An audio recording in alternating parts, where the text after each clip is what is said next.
বাচ্চা মেয়েদের কি অবস্থা, এখন লেখাপড়া করার বয়স, আগে এগিয়ে যাওয়ার বয়স, কি অবস্থা দেখুন। আর মানুষ বলে ভূত প্রেত, অশুভ শক্তি, কুপিত বায়ু বলে সব কিছু নেই, যা আমাদের শাস্ত্রে বর্ণিত রয়েছে। দেখুন কিভাবে প্রেত আসছে, প্রতিদিনের আমরা ভিডিও ছাড়ছি, ঠিক আছে। বিজ্ঞানকে এসব বিষয় নিয়ে আগে ভাবনা চিন্তা করা উচিত। হাজার lakh crore crore nursing home hospital খুলেও কিচ্ছু হবে না, যদি ছিদ্র তলায় থাকে জল তো বেরিয়ে যাবেই।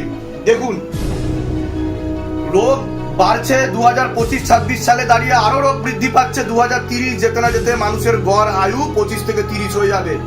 এখন তো 50 পেরোতেই মানুষ মৃত্যুবরণ করছে।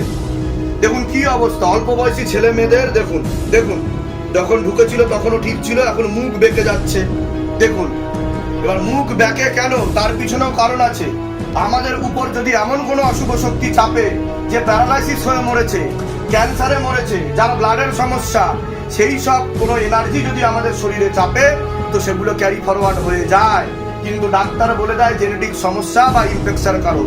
ইনফেকশনের রূপ ধারণ করে নেয় প্রেত, ক্যান্সারের রূপ ধারণ করে নেয় প্রেত, এবং শারীরিক মানসিক পারিবারিক সমস্যার রূপ ধারণ করে নেয় প্রেত।